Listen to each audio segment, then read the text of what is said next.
Okay. Hello everyone, welcome to another episode. In this episode, my attempt is to explain what I feel is a very important idea, and hopefully I can successfully explain it. It is more an observation I've made on karma.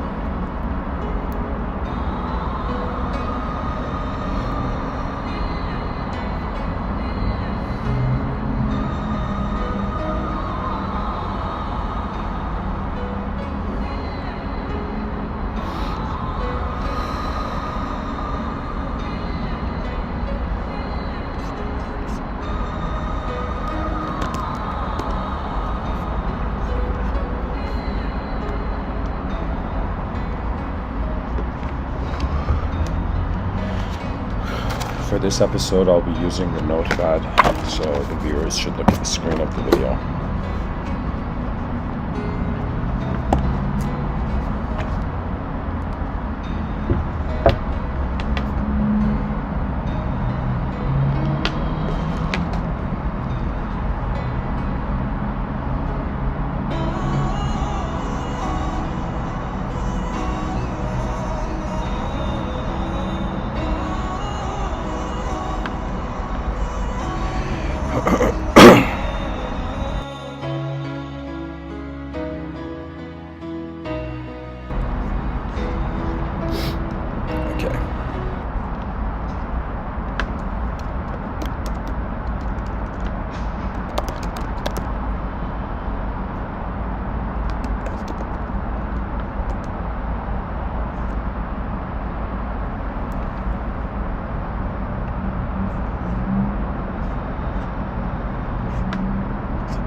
Okay.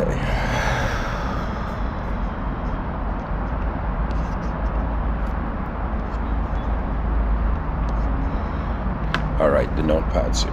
Let me get into this. Pretty much,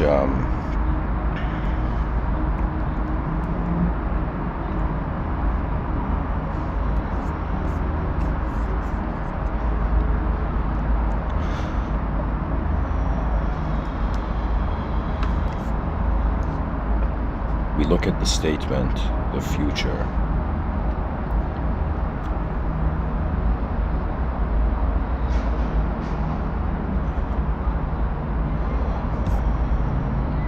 Of the moments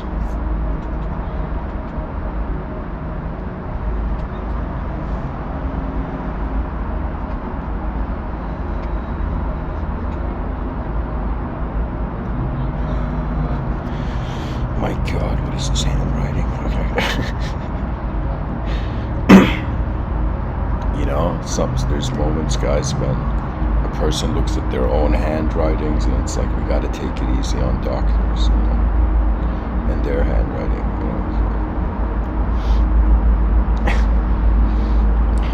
Pretty much, I'll just say this initial sentence to start this off. Let's say somebody's listening to this and you don't have time to listen to the whole episode, but you just want to get the basic idea of it. I pretty much wondered about karma. Karma is another way of saying what is happening to the moment or where the moment is going. And then I came to this conclusion that really what the metaphysics, what the supernatural seems to me like, this whole episode is like, a new angle on the view of the idea of that which is beyond the senses, right? In metaphysics, in theosophy, there's this idea of the invisible other. Now, my conclusion is pretty much that the invisible other is the future self of the specific archetypal self the person is in the moment. That means if you're a happy person, it's like the future self of that happy sense of self in the present is what's actually interacting. It's pretty much like this idea of other dimensions. I am equating it to the future. Like, this is something people don't think about. They think the future of the human being is just the activity in this dimension, but what if the future of the human being is another dimension?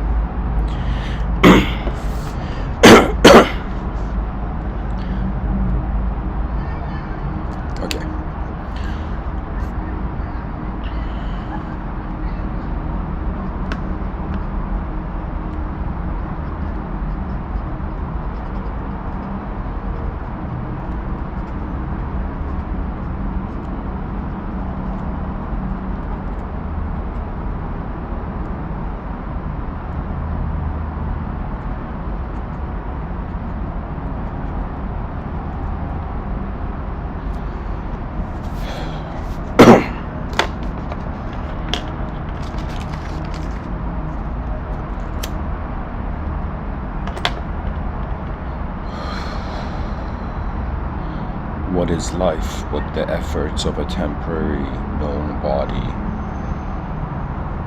within an unknown eternal mind? The cool thing about life is that when there is a problem in the world, every human being has access to that problem in a way that nobody else has. Our DNAs give us an ability to see something nobody in history could ever.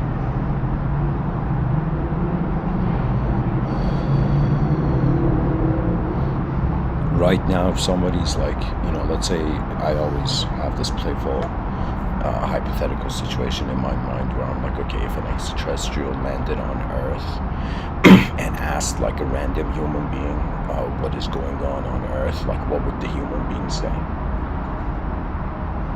Really, this whole thing about human beings looking for truth, it's like another way of saying like the sentence is on an empty piece of paper, trying to find like the empty piece of paper and who's writing it. Who's writing on it. So I would say if an extraterrestrial, let's say I'm walking in the park and an extraterrestrial from the Andromeda galaxy lands on Earth and says, hey human being, hey random podcaster, what's going on your planet? Like, what are you guys? The first thing I'd be like, oh man, if this alien doesn't know what we are, then it's not an advanced alien. I'd probably like make fun of the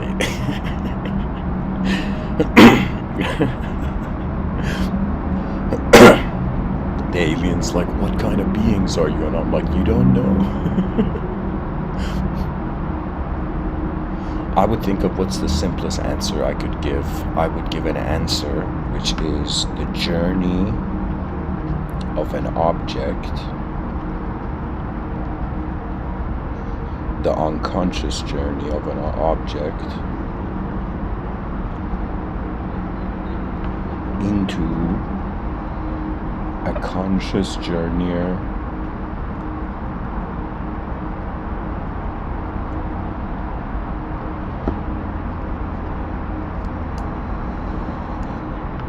of an the unconscious journey of an object into a conscious journey as a subject. So pretty much it's like, objects, we are all objects on some level. Any person, for example, who has gotten offended for being objectified, it's like we're objects.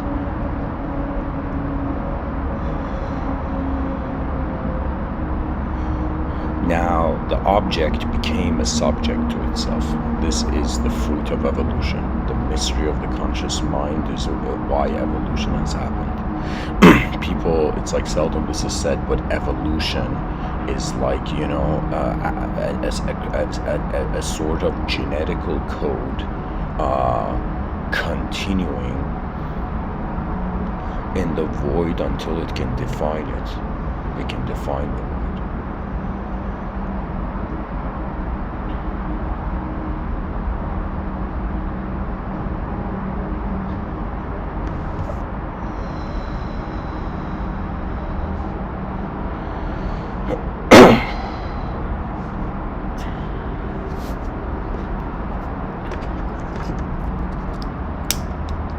So I tell that extraterrestrial we're a bunch of creatures that have suddenly awoken to our cosmic situation.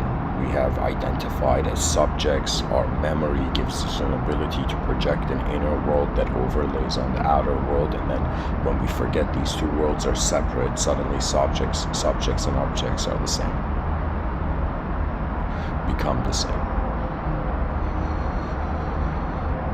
So in some sense, we are matter, in changing space. Or let me say it this way.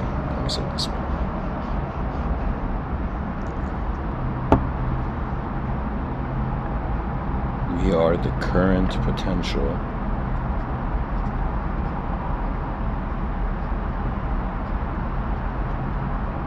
of matter changing in space. The incredible thing about life is that in front of our eyes, people are like, yeah, I'm just one person. But behind our eyes, how many versions of ourselves have we journeyed through? Just take that in order we're listening to it. You know, how many different ways you have woken up, you know, to the day, and you have been a new self. Like, it's remarkable how many versions of our own self exist as our memories.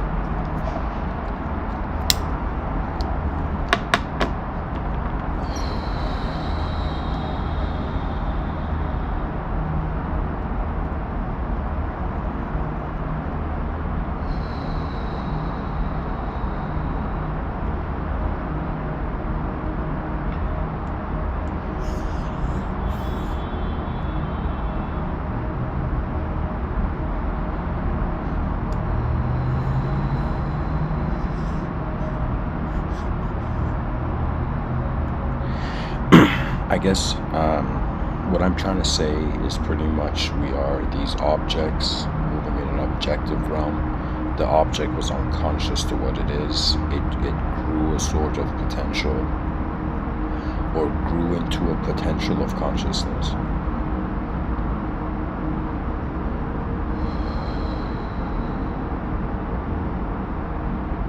It's like before I can even get into explaining the title, I have to explain what I mean by the archetypal self.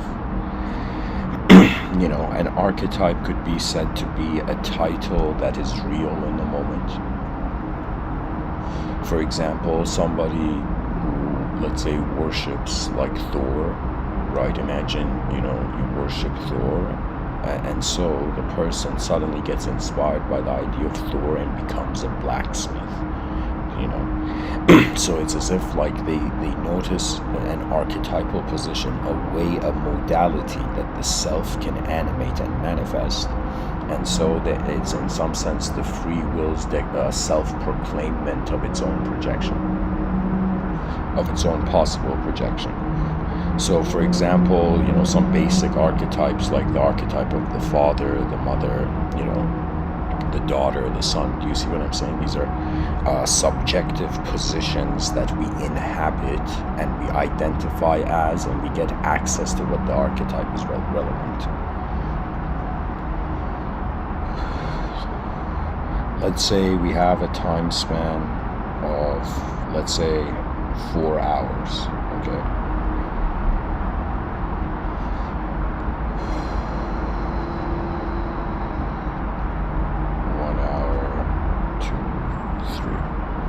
So, let's say in the first hour, there is an archetypal self of somebody who feels they are, let's say, strong, right?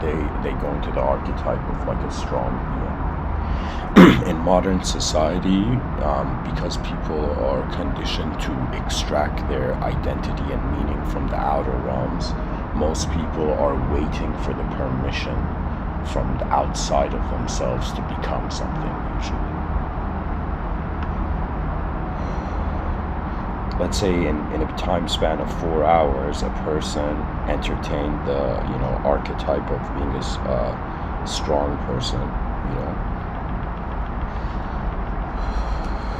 Let's say in the second hour, the person identifies with the archetype of, let's say, being a blacksmith. And let's say in the third hour, the person identifies with an archetype of, let's say, being a leader. And let's say in the fourth hour, the person identifies, or here, let's say in the third hour, the person identifies with the archetype of, let's say, a loser. And in the fourth hour, the person identifies with the archetype of, let's say, victorious. Okay, let's say an archetype of somebody who's attained some sort of victory. Now, what I'm trying to say with this episode is that, let's say in the first hour, the person who felt they were strong it's in some sense being applied to a sense of past, present, future. So let's say the present archetype,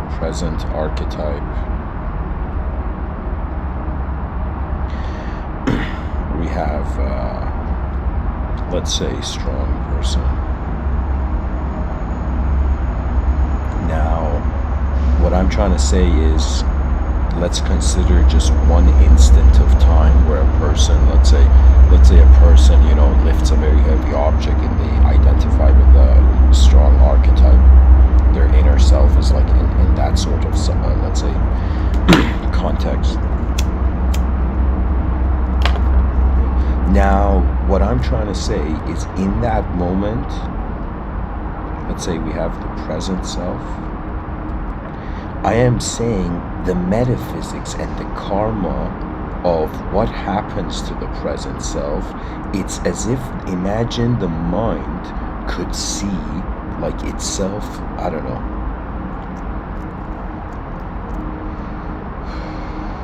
How would I say this? Guys, if I can explain this idea in this episode somehow properly, like, I'm telling you, this might be one of the best episodes ever.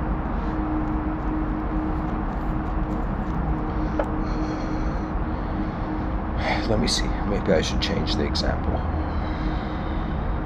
Let's say somebody okay, let's continue with this. Okay, a person feels strong in the moment. Now they go into their next moment. Let's say in the first hour the person is strong. Now when they go to the second hour, before they identify with the archetype of, let's say, a blacksmith, the person's future the potential of the future, the potential of the present selves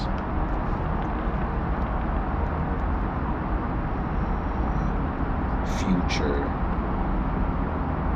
the potential of the present self's future self is the invisible other that responds to the present archetype.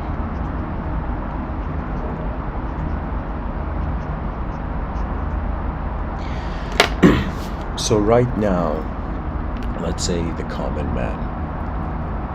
The common man's like, all right, I was born in a world, I've lived through this world, I've ran laps around the sun, and so I have a past, and I'm stationed in the present. Consciousness seems to be, the presence of attention in the world. Now,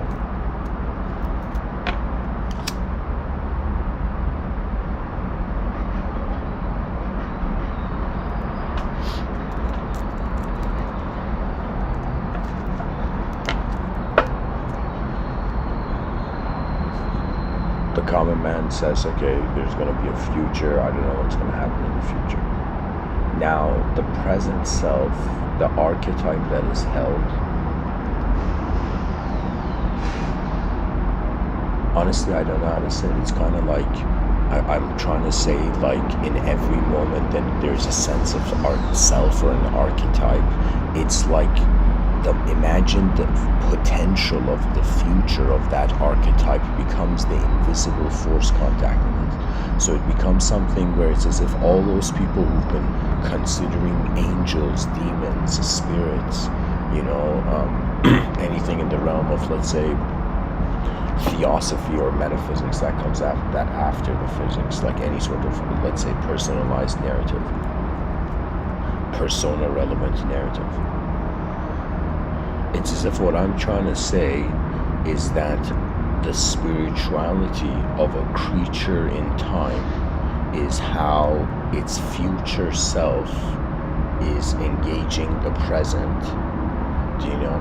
It's like the metaphysics in the moment is how our future self is being present, and the physics of the moment is how our past self is being present.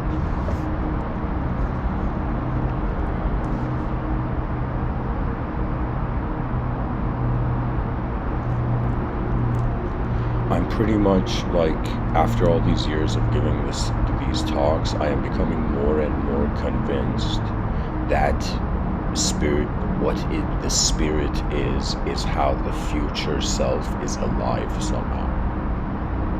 Like right now, imagine I'm giving this talk, imagine me from 10 years from now, and imagine the spiritual experiences that I'm having now. It's like the future self of me 10 years from now contacting me right now, you know? Like that would be an example. I'm trying to say that in any moment, the structure, the geometry, the design of our mind, the design of the idea that we inhabit as an unknown attention, that the future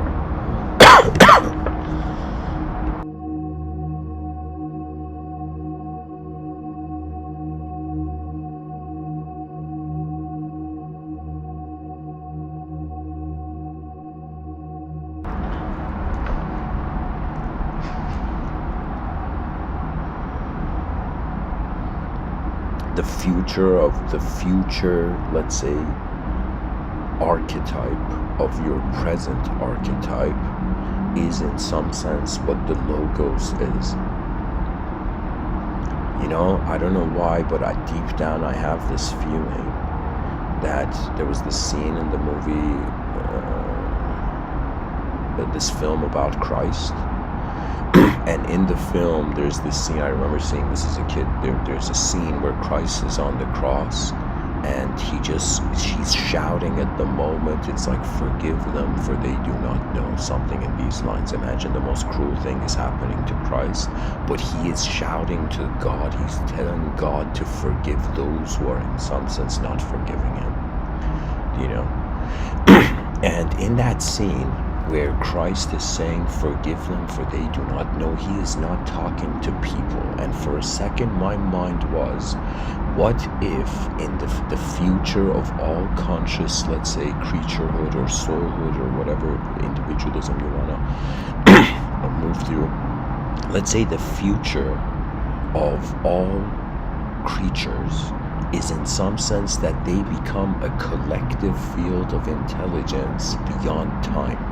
That means for a second, if we consider in the future, like right now, we're individual beings, you know, in the future, imagine we are a timeless collective being, okay?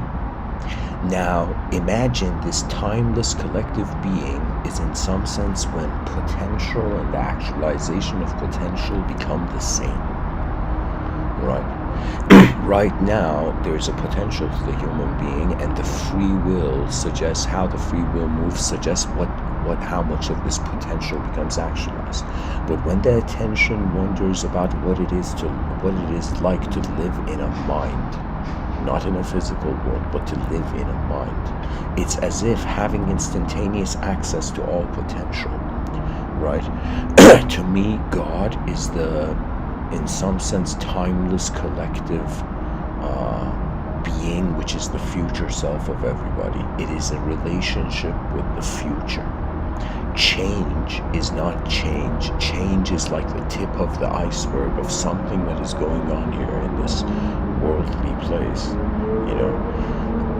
That is, in some sense, it's as if our future selves are not dualistic entities. And because we are in duality, we are choosing to identify with a corner of the cosmos when the whole cosmos seems to be beyond its one, just a corner.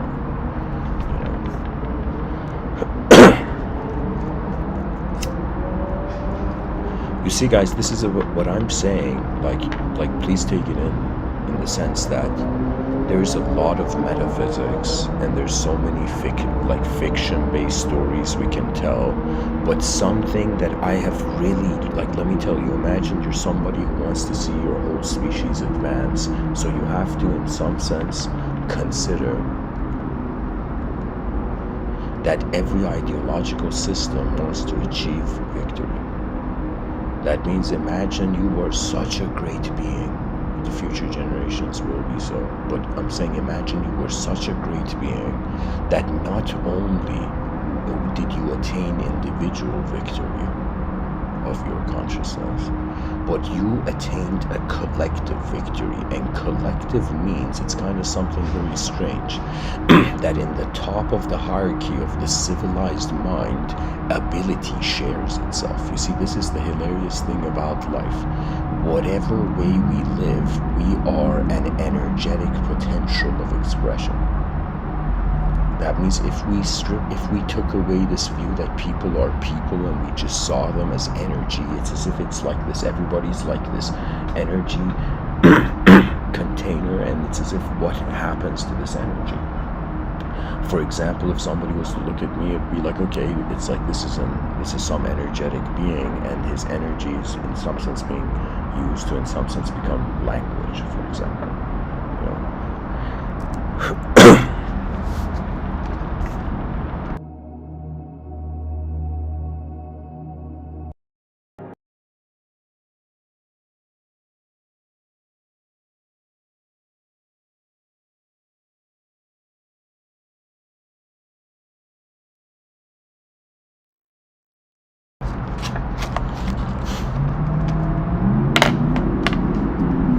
What I'm trying to get to, guys,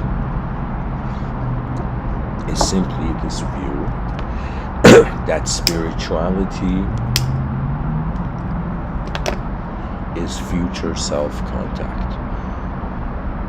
The human mind has entertained past lives. The human mind has entertained present lives.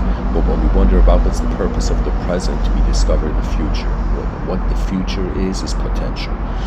That means everything that a person wonders if it's possible or not, if it is to be possible, it is in the future. The future is not just in relationship with the unknown, but in some sense it is consciousness poetically going through the staircase of paradise. It's as if this is my theorization of this would be that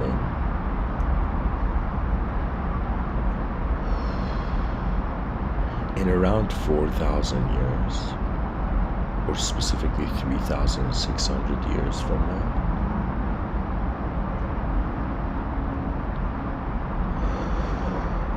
we will reach a point where we no longer require to be manifest relationship, a manifest relationship with the cosmos.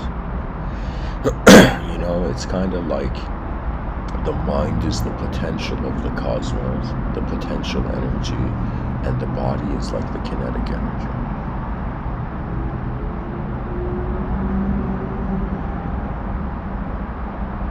Like, it's literally like, imagine somebody put 8 billion candles in a dark room and started lighting them up. And then these 8 billion candles were not only noticing the own glow of their existence, pretty much the soul is the glow of your consciousness. I think that's a good way of saying it. Now, 8 billion candles in a dark cosmos are wondering why the darkness is there. Really, when it comes to metaphysics, if physics is being considered a dualistic relationship, that means, imagine physics is only duality. Religion is singularity, and singular inconceivable source. And you can say philosophy is more like infinity. Like, the multiple dimensions can be accessed. I don't know, I'm trying to see, like,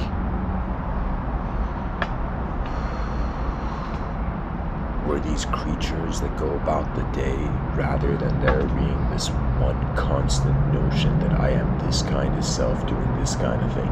Like, it's literally in every moment there's new, as the environment changes, as there's new stimuli or new dimensions of information being added to the moment, what the self is has to re-simulate itself, reproject itself to, in some sense, accompany for the new dimensions of information.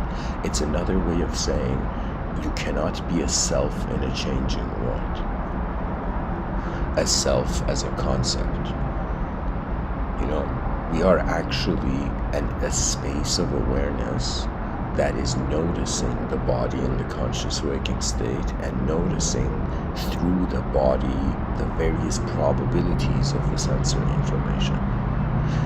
Like right now, or how would I say it, anybody who wants to speak, like, there's imagery behind your mind that has to move first. Really, the mind is a movement. When we become conscious of its rhythms, then I would say advanced communication automates. There could be a possibility that right now we are the most advanced beings and we don't realize it. There could be this idea that duality has made us a hamster in the wheel of ideology.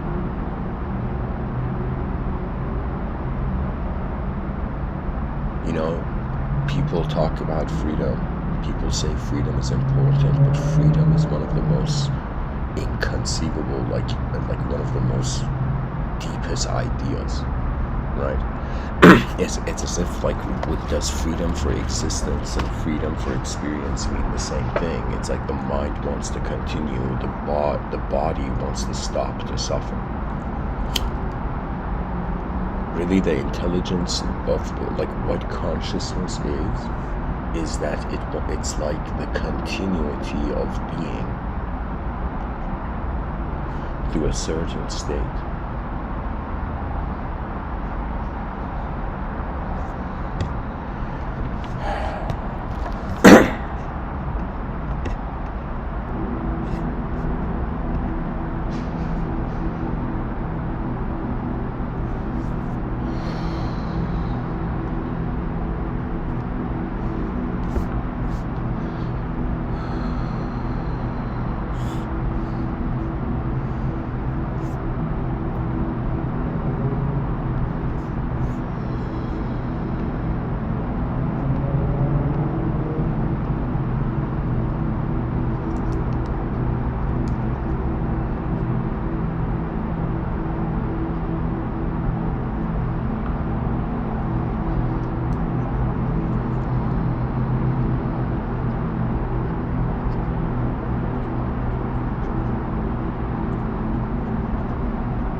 Inside this triangle is where consciousness happens.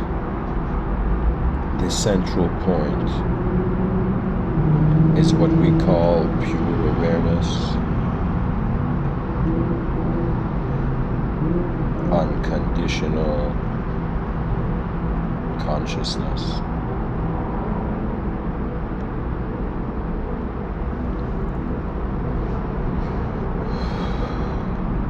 Unknown witness.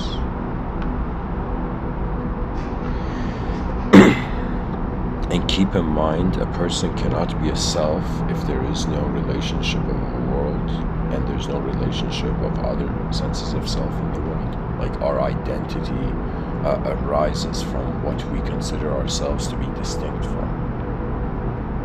Carl Jung, in talking about the concept of self-sabotage and talking about the concept of, in some sense, diving deeper into the psyche and realizing how the shadow self is how actually consciousness is standing in a sort of neutral viewing position in being able to, there's a spectrum of all the possible personality traits. Right? So imagine your mind has fathomed the personality traits of all, what you consider good and all what you consider evil. These are in the mind, they're just sort of abstract. It's our mind it's like all the personality traits that a person's mind has been exposed to, they all exist behind our eyes. Now, what our personality becomes is what out of the spectrum of all these personality traits we have seen, we can own. This was something Carl Jung was saying. Now, I have come into this conclusion that life can be divided into this triangular relationship of self, others, and world. When we identify as self, we see others in a world. If we identified as a world, we'd see ourself and others, right? So it's as if like the yogi is like world, like the relationship is like this. It's like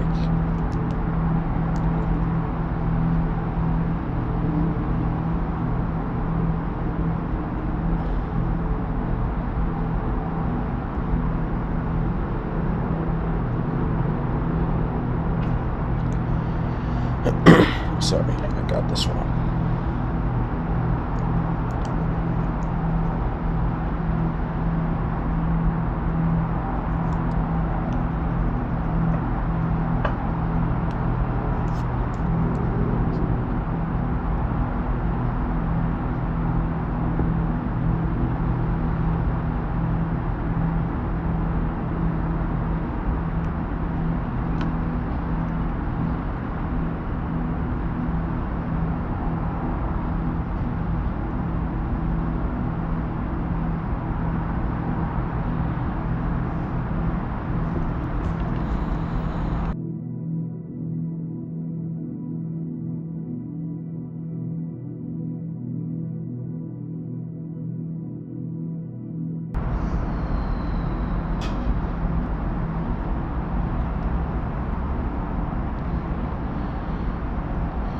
Pretty much what's going on is that in front of our eyes, we are moving as an object. Behind our eyes, in order to even speak, we consider ourselves as a subject.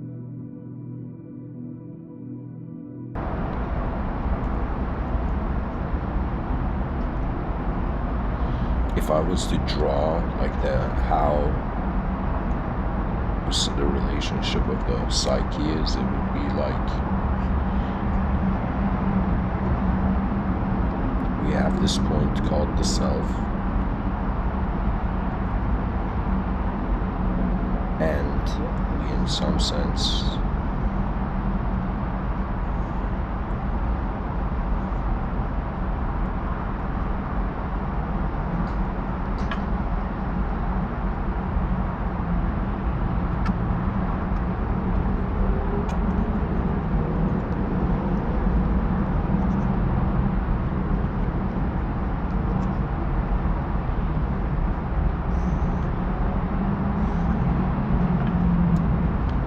this would be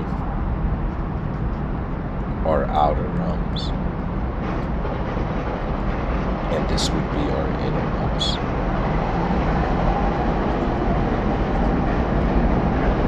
And what we have in common between our mind and body is the presence of our attention, which is the origin of ourself.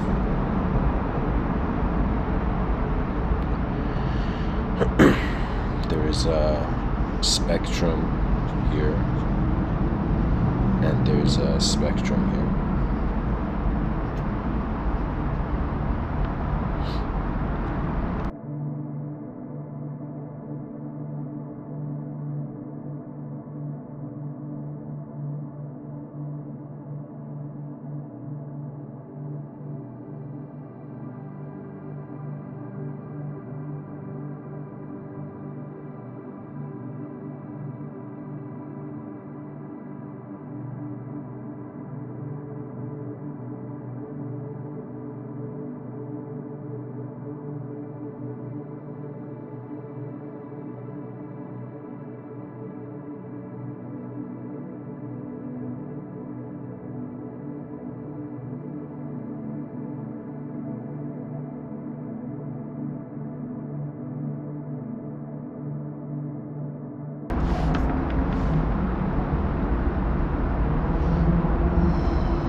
we have this idea of past, present, future.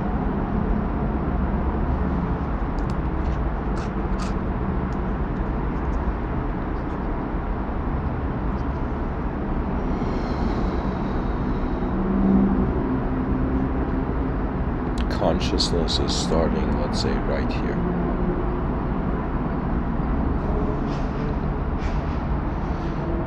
Now, one view of this is that from the past has come to be the present, and the present is going to become the future. This is, you can say, like the outer realms.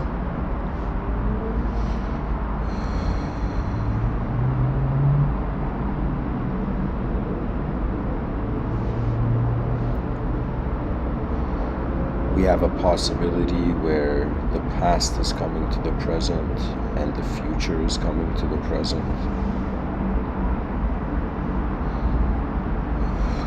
We have one option.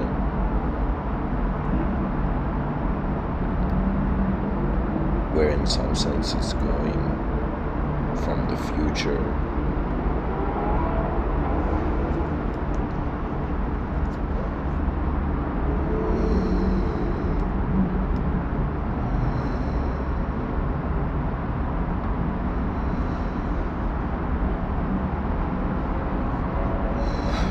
to the past.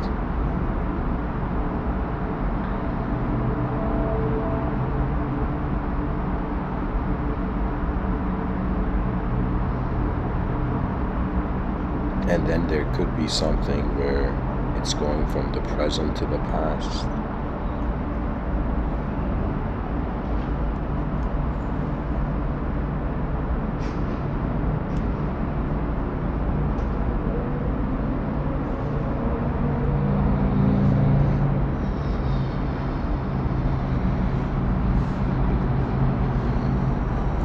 There are 4 possible ways, at least that's what I've considered so far.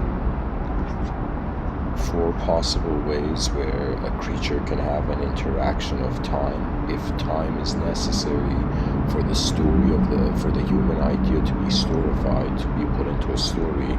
Then it's as if there's 4 possible, let's say, parallel universes in which time, the relationship with time can happen, right? And keep in mind, the starting position is really the present. That's all. That's really where free will finds itself able.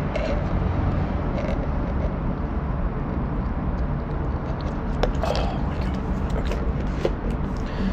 Okay. So.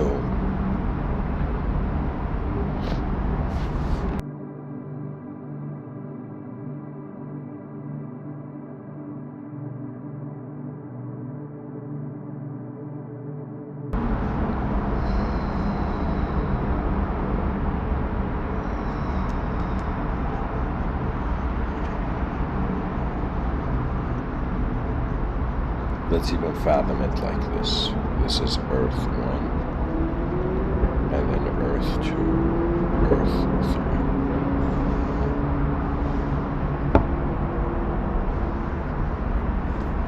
3. Imagine right now as I'm speaking, human beings on this Earth currently in Civilization 1.0 are considering past to present, present to future. In some sense, there's a parallel universe where both the past and the future are coming to the present. That means it's like we're not just our past, we're also how our future is being based on the design of our present. Right? It's another way of saying, imagine somebody is a good person and they used to be a bad person, and now imagine the best type of person. Right, from the future, their future self is like the greatest person, and imagine the greatest archetype of their own intelligence is trying to contact them, and at the same time their past is trying to contact them. It's another way of saying your past and future are walking towards you. Right, so in one parallel universe of Earth, we can consider that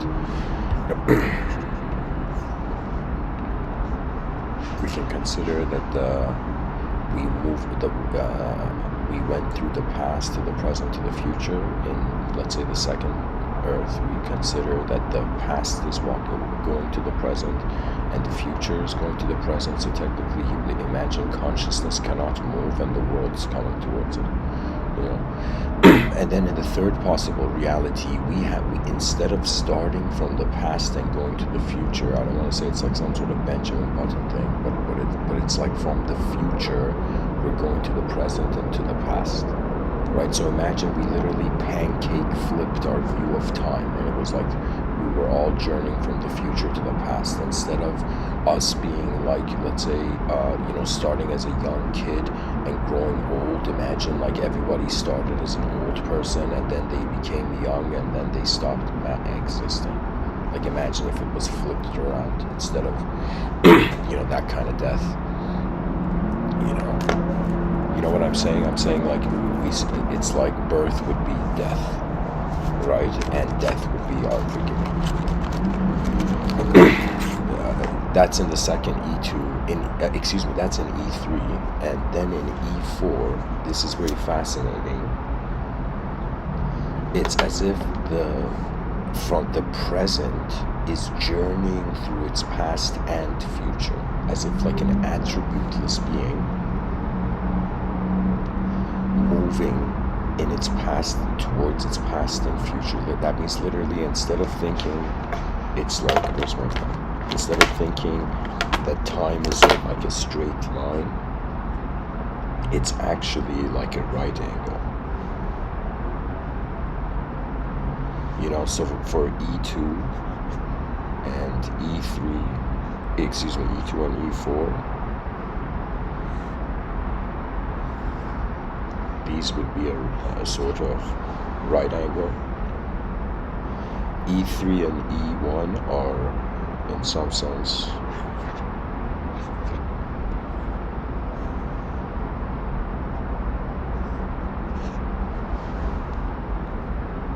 a straight line. So these are four possible situations. Me giving this episode, I feel that it is this. I feel I am experiencing like E2, like a dimension where I feel like the past got to the present has noticed it's attributeless, and the future is kind of like the karma of how the past moves. So when you accept the past, you're accepting the future, and then there's nothing.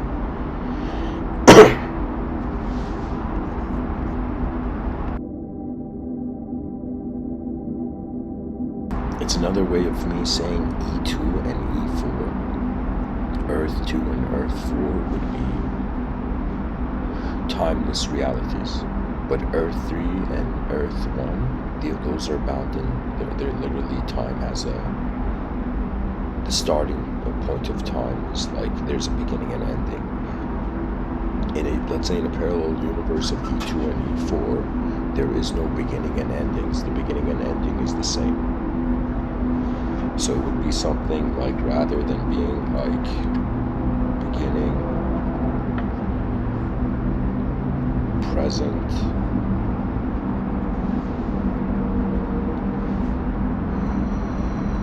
end, at the ending.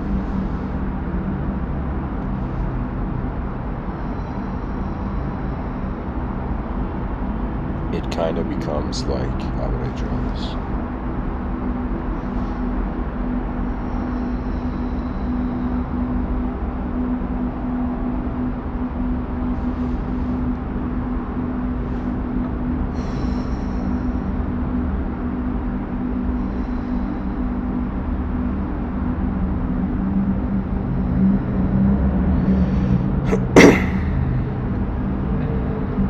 It will be like this, where there's the present, and then there's a reality where there's a beginning, and a reality where there is an ending.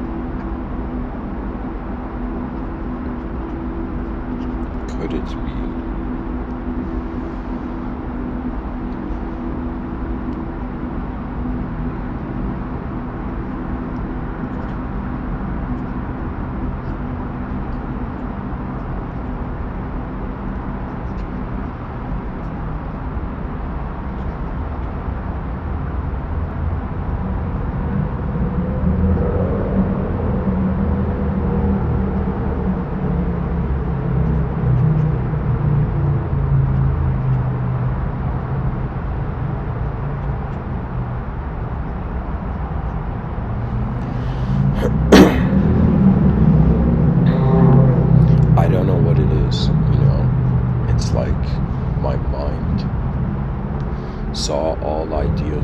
religion, and like to based on like what I've seen so far, like I've seen concepts like storylines from various, like, let me see how I can say this, like out of all the stories given to like what the human being is and how it got here, when we look at the fascinations of the human mind with the unknown, one avenue of it has been, in some sense, you can say, the religious God. One aspect of it could be the concept of aliens, right? Another aspect could be the concept of like interdimensional, different setting entities, right? These are all like seen through, the archetype of the invisible other, right? But for me, the idea of a future self, like I don't know why time travelers are more cooler to me than aliens. Like I don't know, there's something about, the relationship with the future, where everybody's trying to get to the future, but what if the future is trying to get to you? And the importance of how we function in the present is to recognize how our attitude suggests, you know what it is? It's like, let's say the person says, I'm a blacksmith, right? And then their mind, imagine their mind, like the person just is a novice blacksmith, but in their mind, they're imagining, like, if they were a professional blacksmith, like, what would they be doing? So it's like the mind timelessly already sees future potentials to the archetype of the self that's present in the moment, and that potential animates, like, literally the person who's in his mind is wondering how he could be like the greatest blacksmith of all time. Imagine suddenly he meets like another random great blacksmith, right? It's as if suddenly the karma gets colored. It gets the outline of one's karma becomes, in some sense, what the future self of the present archetype they're holding, in some sense, can be, or it's literally like our unknown life is our future self. And when I say the future self, there's something about just the word future. There's something divine about it. It's like anything that has, let's say, has an unknown variable in it, gets like a divine glow, right? So imagine, like, there's some people in the New Age community, they're like, yo, I see auras, man.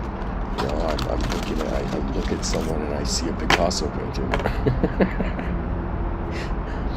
The person's like, I see colored, like, let's say, spheres around someone. But, for me, it's as if, like, I could totally see unknown events in nature having a glow, and like, it's like the unknown has an aura to it, or the things in which life has an intended destiny for. There's this ancient idea of like people who wanted to be great swordsmen, and those who had a sort of metaphysical view on life, they saw a spirit to their sword. And if the spirit of their sword didn't like them, they couldn't fight well. And if the spirit of the sword, liked them, they would in some sense be the most greatest warrior.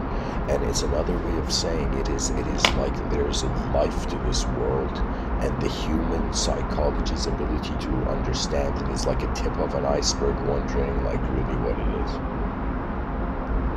When I say the future is in some sense like walking towards us, the future is like, imagine paradise. And it's another way of saying paradise exists.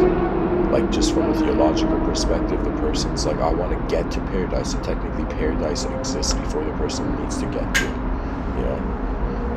So it's as if the possibility of the ultimate is there, like in front of our eyes. We haven't seen, like, I don't see an advanced civilization when I look at in front of them, like, when I look at this world right now, I don't see an advanced civilization, but behind my mind, when I wonder about the potential, it's like then I see an advanced civilization. advanced civilization, that it's the most beautiful idea on earth. It is the greatest project of all geniuses in this universal segment. Of all those who really care to not just say the unknown, can't be known, but in some sense recognize that life is a journey. We are like an explorer species. And when we forget this, we get shackled by ideology, and in some sense nature begins to have nostalgia for the natural. The unnatural begins having a natural. It's like the person who lives indecently, like after some time they're gonna feel like they have been exiled from their own decency.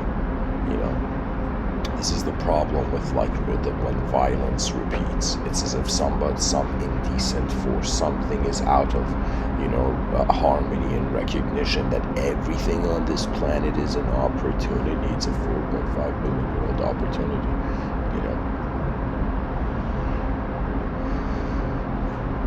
There was I was living in this building years ago, in this apartment in North York in Canada, and I rented the place for a year or two, and I remember 4 a.m. there's a knock on my door, and then there's this whole thing about like somebody, some accident has happened. And I remember that I had heard stuff about sometimes I check the World Health Organization, or sometimes I look up statistics of what's happening, like how people's psychology are on the planet. And it was this concept of the statistics, it was as if like human beings, when they reach a point where their self of worth becomes zero, and the outer realms doesn't acknowledge their inner realms, the person wants to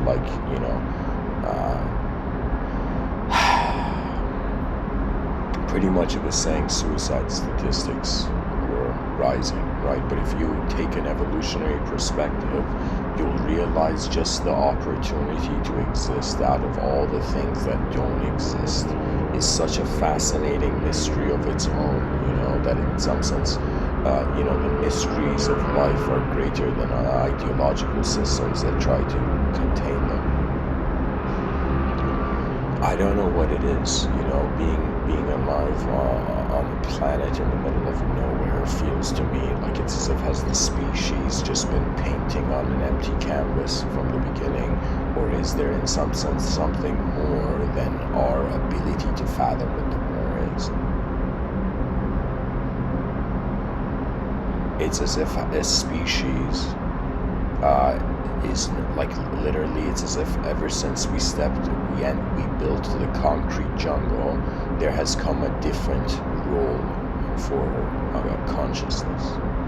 You look at lesser species, they are possessed by their environment. Literally, that's what instinct means, right? It's like the person's the environment is moving the person's mind. The human being, out of all the creatures in the realm, has a capacity to move its mind independent of the environment, and in some sense do things that other animals are have not attempted on this earth.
So imagine, I'll share this idea.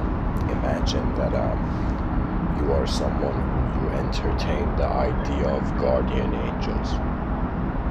Let's say you're someone in the New Age community and you're like, yo man, of course I have my own interdimensional entourage, you know. So imagine you're somebody who, in some sense, you feel you have, you know, guardian angels, you know. Even a religious person, you think it's as if you're protected by the divine, or there's a divinity within everything.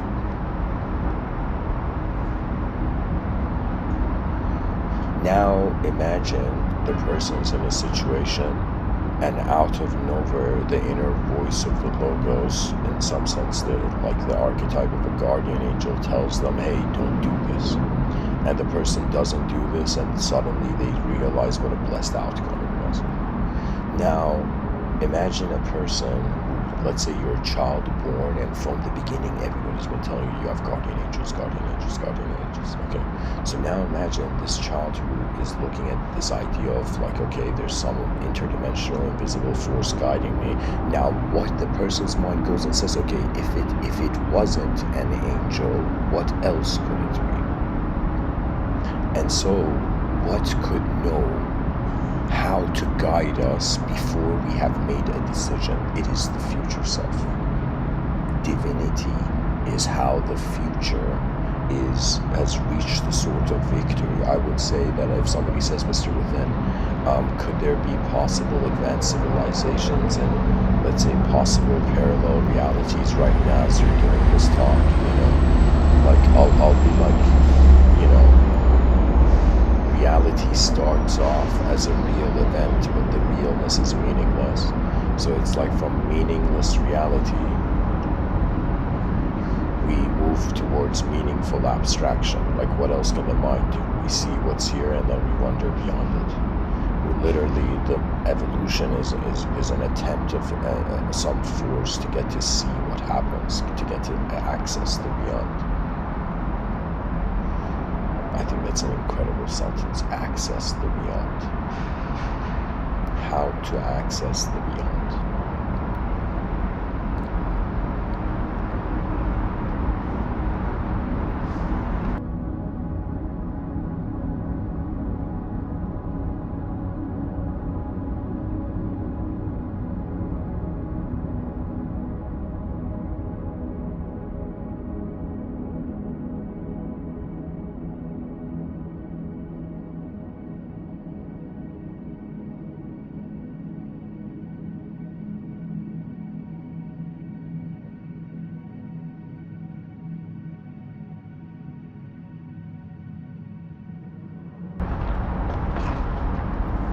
Now,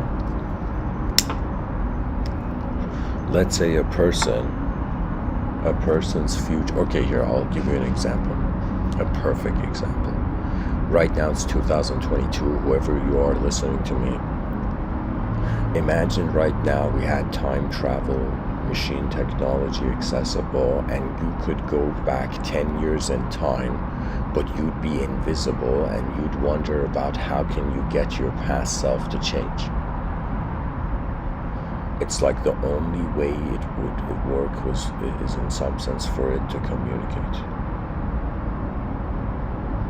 It's as if, how does the invisible communicate to the visible if the invisible is the future self of the visible?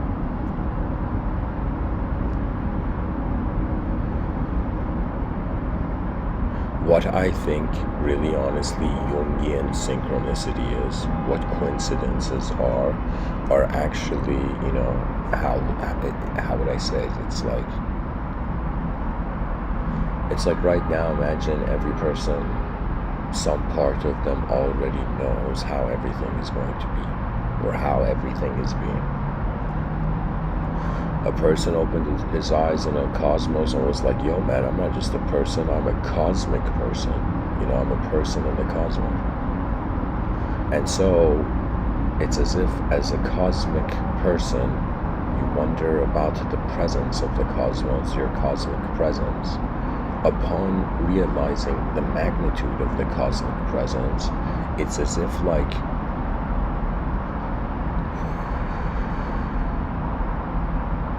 the future is free.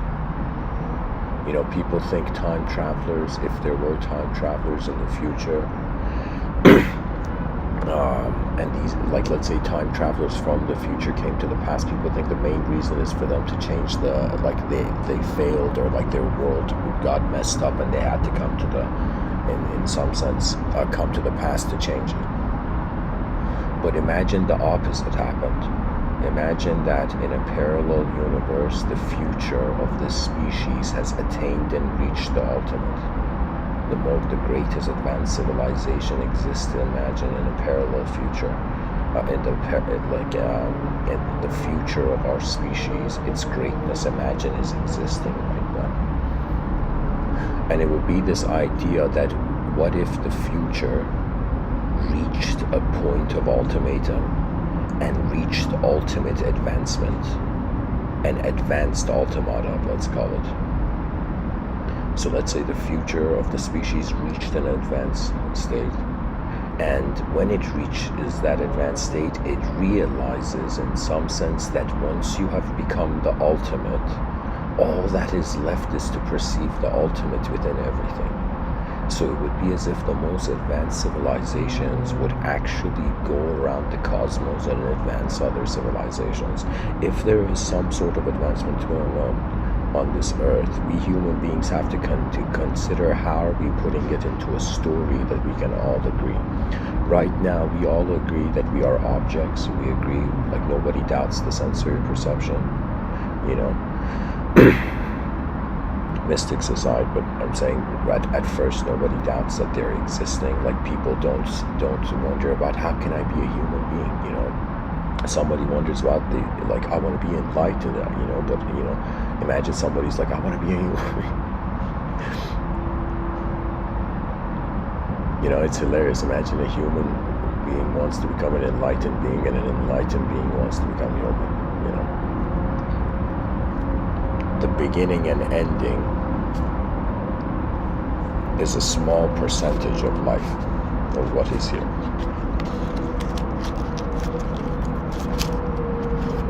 The future, if it reaches an advanced automata,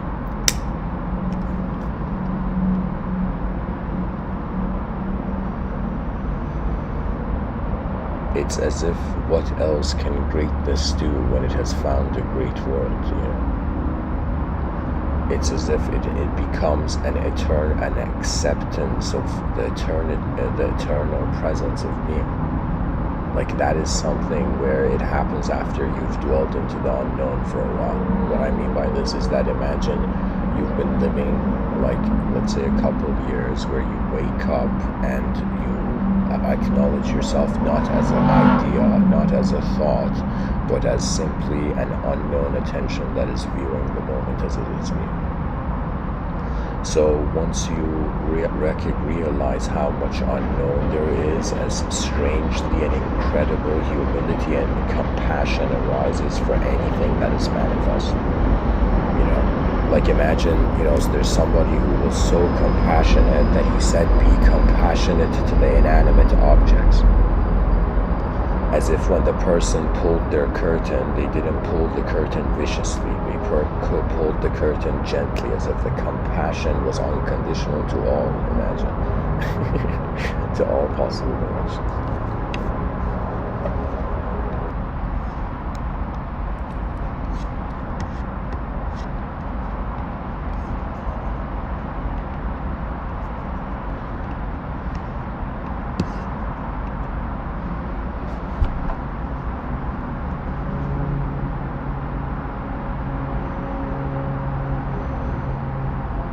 Okay, so what I'm trying to say, guys, I'm not trying to tell people, like, you know, don't believe in angels or demons or whatever you like. The mind, like, one of our human universal rights is freedom of speech. And what freedom of speech means is that you have freedom to think about the stuff you say. That means there needs a freedom of thought, is kind of like innate to freedom of speech.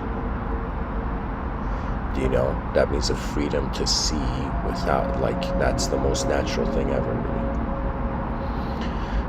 So anybody is free to do anything, and believe it or not, everybody's been doing, whatever's come to their mind, But the unknown is important, and it is only important because, in some sense, it's like the brain is simulating meaning, and it is getting convinced by its own simulation that the whole system is its meaning.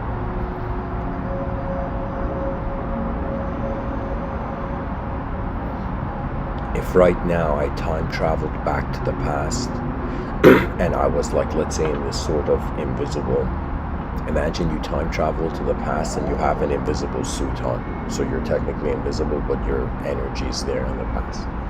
And I'm imagining if I saw my self like in the past, at first I may be like, okay, the past doesn't need to be disturbed, but then my mind says, in some sense, what would be the most efficient way for a future self to contact the present self? When the future self realizes the present self's meaning of the present is based on its memories, which is the past self. So it's as if all our past selves bring us to a point where we have an expectation on the future, which is really how we're looking at our present, or how we're being present. And so I'm saying, if the past is coloring how the present has meaning, right, the future self will in some sense try to add a new color.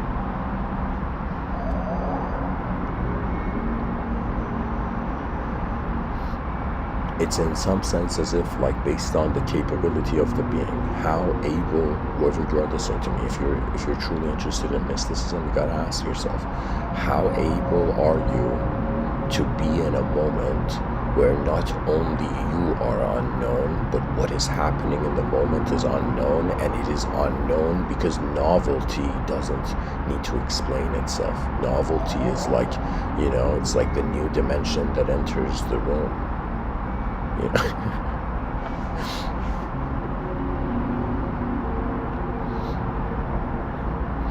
I don't know, imagine somebody's future self comes back, and then the person's past self is wise, and the past self suddenly looks like the future self, and it's like, get out of here, man, I don't want you to change my future.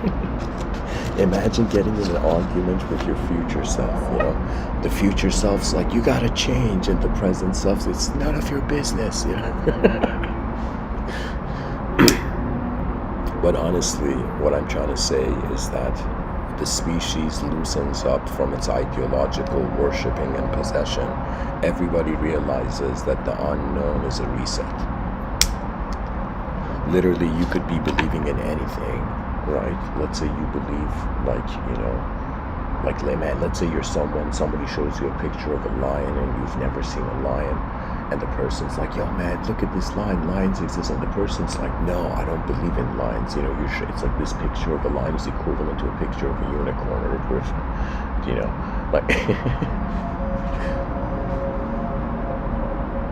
and so it's as if only when the person sees a lion roar in front of it, that's when beliefs don't matter anymore.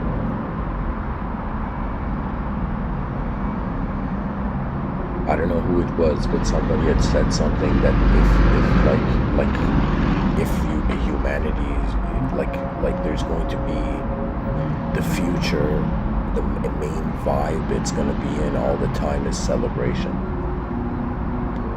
Really, in an advanced civilization, everyday human beings are celebrating the end of the day based on all the things that advanced in the civilization. That's the issue. We don't have collective honor, and we're all wondering about how the future's going to happen.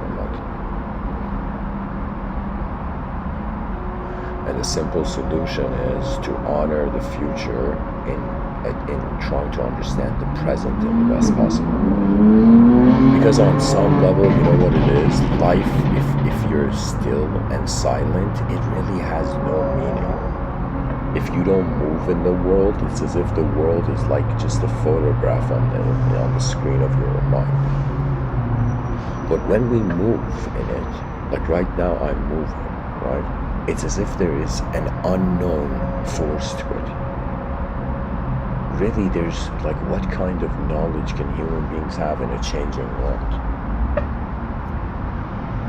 It's as if, like, should the person believe that God is the reality, or should a person believe that universal forces that don't change are like the ultimate reality? You know, on some level, some symbol is becoming like truth.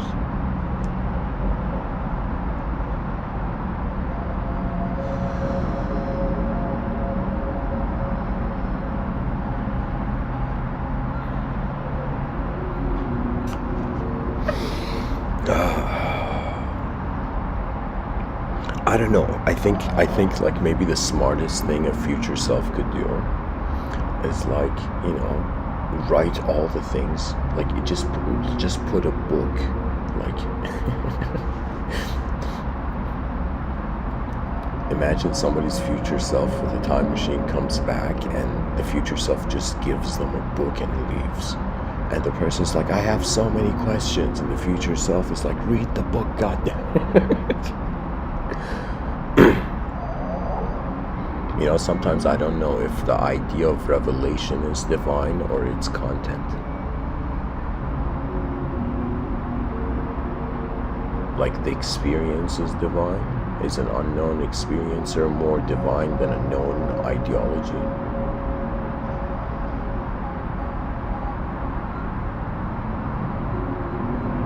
And really, on some level, people like look at the movie Matrix and they're like, what a nice film, but they don't realize this. It's like we're in a matrix of language, where literally, if the world is being considered a simulation, it would be in some sense how the mind is functioning as a story. The story is the simulation.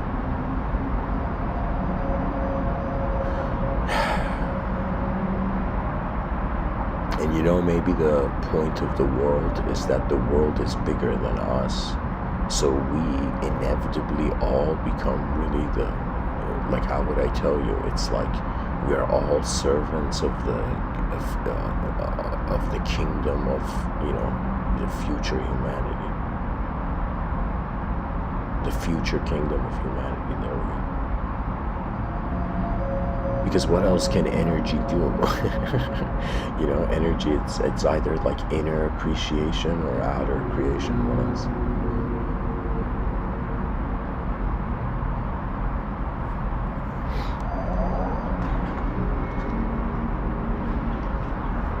You know, guys, I have a twin brother. Sometimes we get into like deep, heavy philosophical arguments. And I remember this was years ago. We got into this sort of argument about the nature of reality, where he was looking at me and he's like, no, you have an ego. And I was looking at him and being like, no, you have an ego. And it was like this. It's like, hey man, you know, I see an ego. It's like sometimes always easier to see an ego in someone else than ourselves, you know?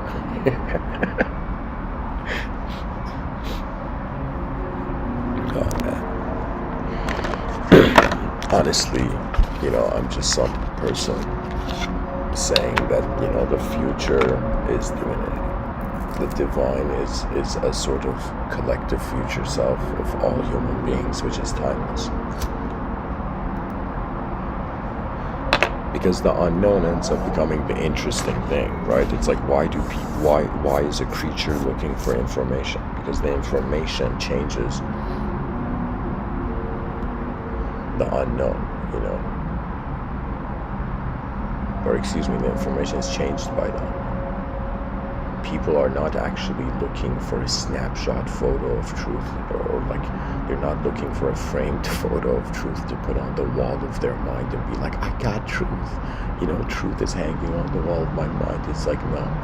Truth is either a dynamic consideration and a static consideration. Either truth is alive or it is lifeless. If truth is lifeless, in some sense, the concept of truth has no life. That means, imagine truth is irrelevant to life.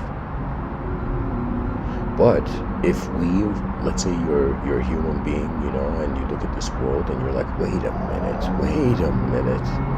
what if the whole thing is alive? right? What if the planet is alive and we're all too ignorant to realize it?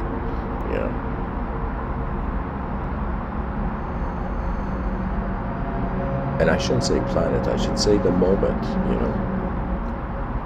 In the Reboot Gita, it says 3 states the human being goes through. Conscious waking state. Right now I'm giving this podcast in the conscious waking state. Then there's like the deep sleep state, there's nothing. And then there's the dream state. And the dream state seems to be sandwiched between 2 moments of deep sleep.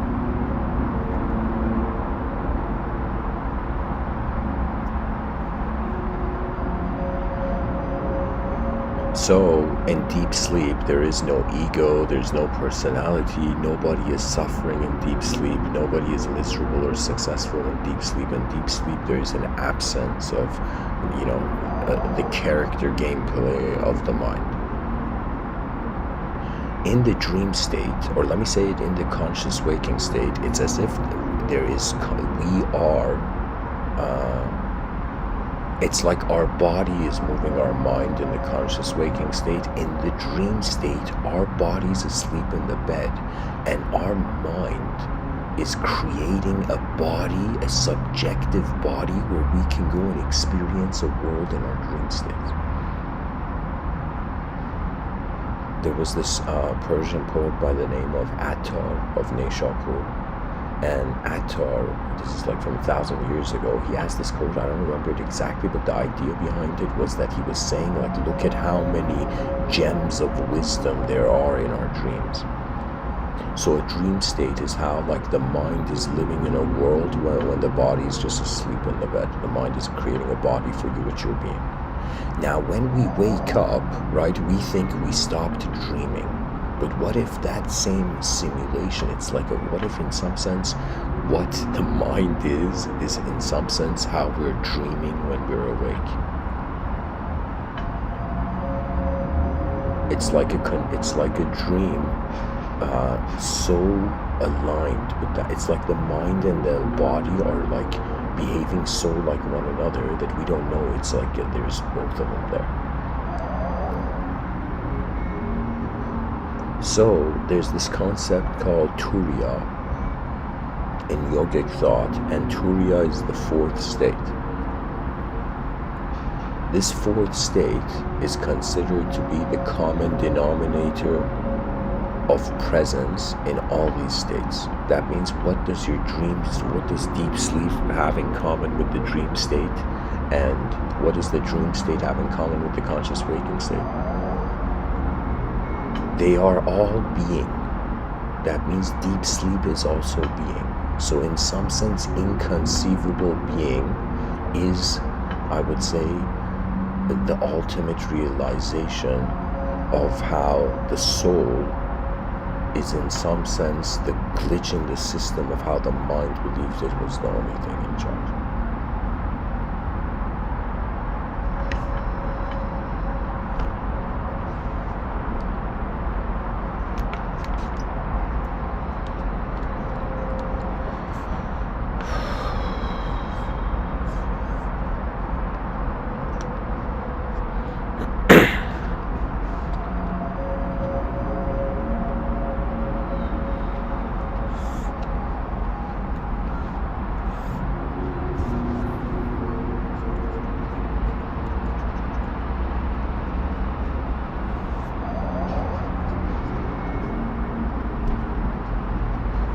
Final statement to go, like, this is another thing I've got to talk about for this episode. The invisible other. Technically, if we go back to this idea of like self, world, and then we have others.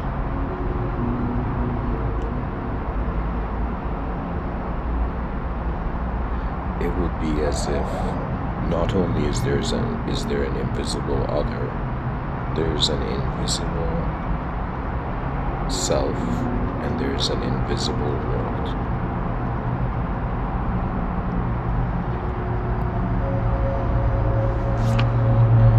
Now, if the sentence is saying the invisible other is our future self, it's as if The mind's potential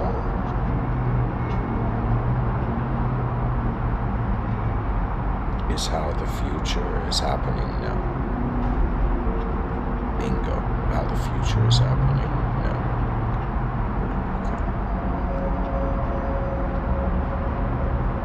Okay. This is it, guys. This is the gem of this episode.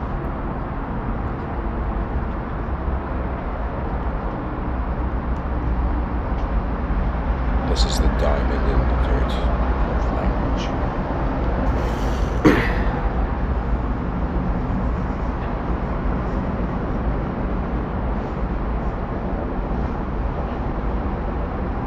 This world is incredible. I think I've reached a point where I understand why Shakespeare said to be or not to be. Because where, what, and why is the will moving? Why is there anything at all happening at all?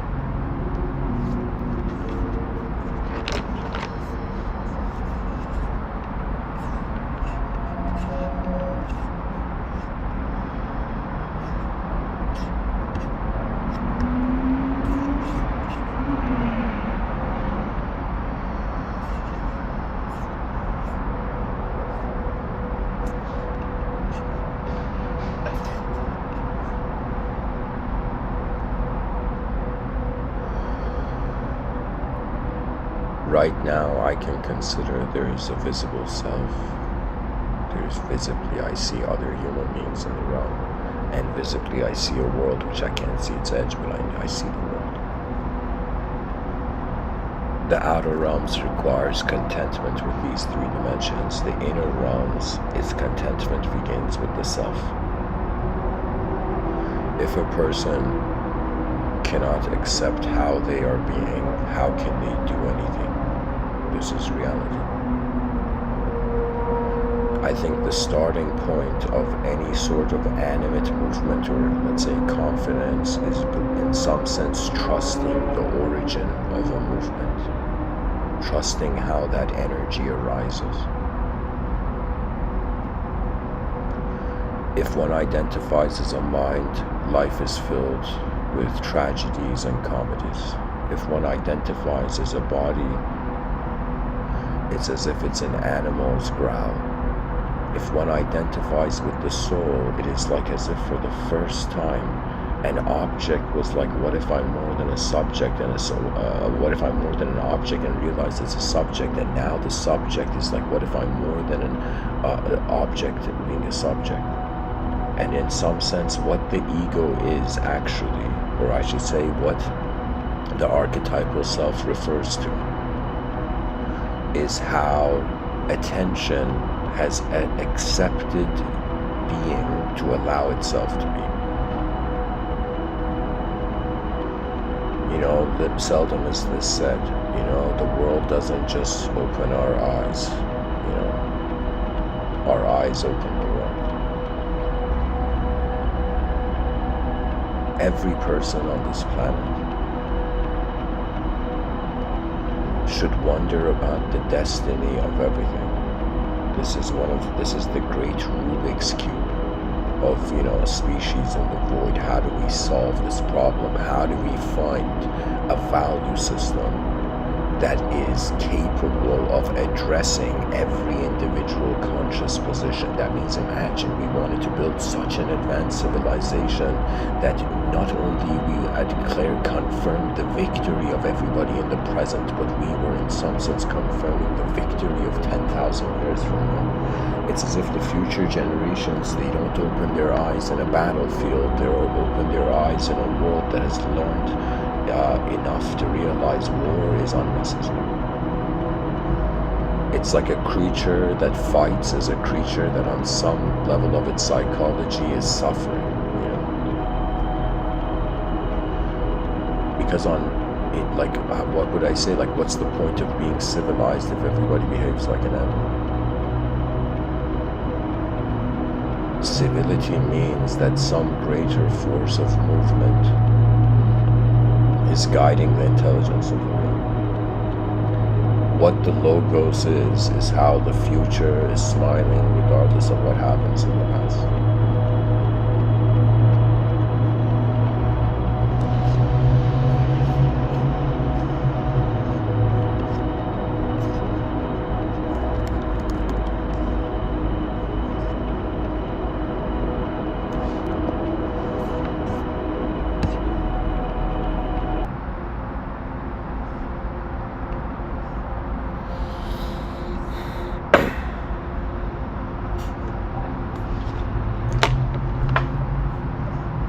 And honestly, like, what can I say?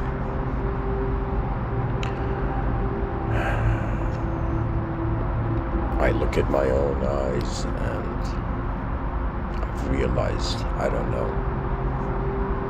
know how consciousness is. Like it's another way of saying it's like there's no way to measure an instant. Something that is instantly being, it's like, what can it be contrasted to? An instantaneous truth has no beginning or end, or its beginning and ending is the same. They say the circle of life, but what if the circle of life is also there in the mind, not in some sense as in some sense this endless journey from the known to the unknown, but in some sense like it's like we started unknown, we end unknown, and it seems like the middle is an opportunity.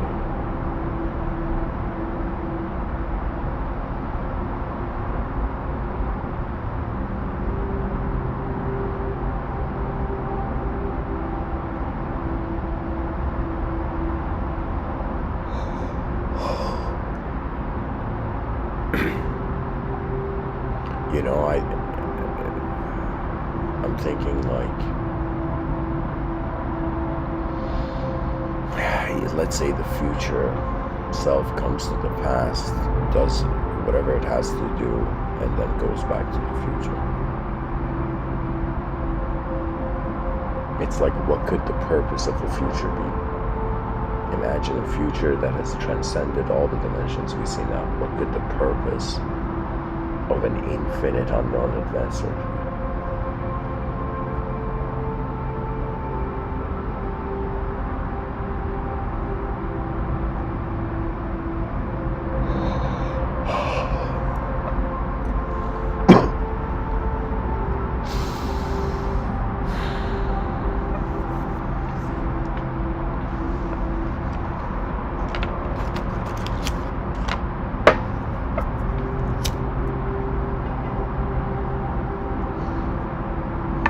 Imagine this hypothetical story where this person got into paradise and they asked God, why did you create everything? And God's like, I was bored. As if, what is post-truth state? Like, what could a post-truth state be like? Are we, explorers till the end of time, or is there another way the mind of the realm is gonna walk?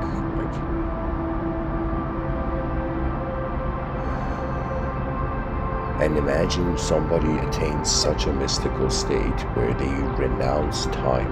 That means it's like when you're being a timeless being. Let's say you're a timeless being. It's as if like somebody asks you, why aren't you wearing a watch? And you're like, because time doesn't exist.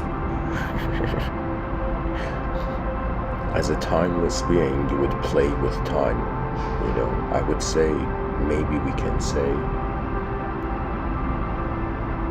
the metaphysical living mythos of civilization. Or let me say it this way, it's just like the spirit of the world seems to be one that is playful in nature.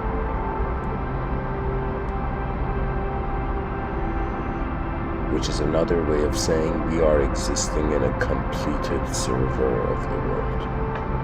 We are literally inside a completed world, and because it's completed, it's another way of saying the incomplete knows where to go.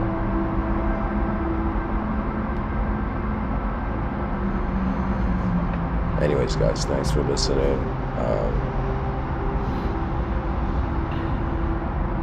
And thanks for existing, like, I guess I should say that, So I want to ask everybody listening just a round of applause for your own existence. We have made it to manifestation,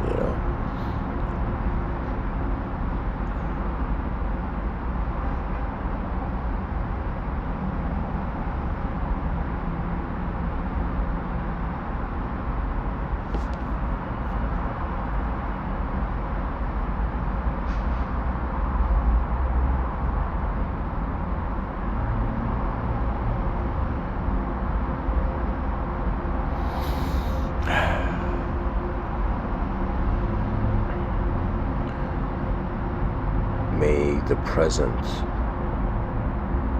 be guided by the greatness of the past and the greatness of the future. That means imagine every being that is in the present moment, that is alive right now. It's like standing behind you. It's the greatest, let's say, visions of the past and the greatest visions of the future. It's as if I would say, if somebody says, Mr.Within, what is the destiny of purpose? I would say it starts conditional until you realize you're an unconditional being, and then purpose becomes the greatest abilities expression. That means the more purpose a person has, the more effort from the inner is going to the outer.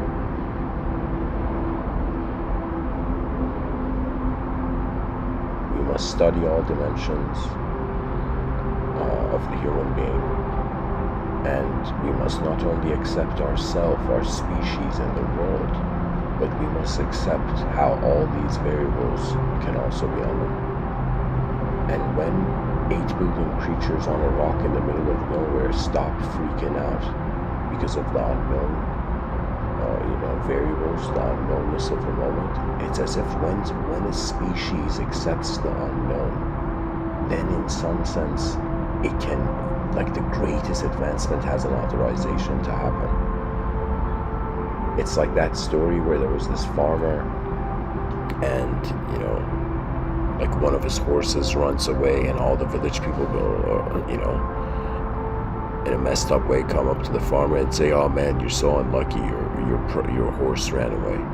And then the farmer says, how do you know I'm unlucky? Maybe I'm lucky, right? And then in the future, what happens is that, like, the horse comes back with like, the horse made friends and comes back, and so the farmer now has 4 horses, right? And all the villagers come to the farmer and they're like, oh my God, you're so lucky, right? And the farmer shouts at them, it's like, how do you know I'm lucky? Maybe I'm unlucky. And it's like, let's say a couple of weeks pass by and the guy, the farmer's son, is on a horse, and then the son falls down from the horse and breaks his leg, and all the villagers come to the farmer and say, oh man, you're so unlucky, your only son broke his leg, oh my God, you unlucky human being, and the farmer shouts and says, how do you know I'm unlucky? Maybe I'm lucky, right? And then the next week after, they come to enlist soldiers for the military, and they take everybody else's sons except this farmer's son whose leg was broken, and all the villagers come and say, you're lucky, and the farmer shouts at them, and it's like, how do you know? Maybe I'm unlucky. And the idea is that the farmer was in a state where duality wasn't the definer. Do you know what I'm saying? It was as if he was not convinced by chaos and order. Like, the person looks at chaos, it's like, I don't know, something's off. The person looks at order, I don't know, something's off. And then they realize, look at chaos and order at the same time, and they're like, oh my God. It's like the yin-yang circle doesn't have a yin-yang to it, the circle.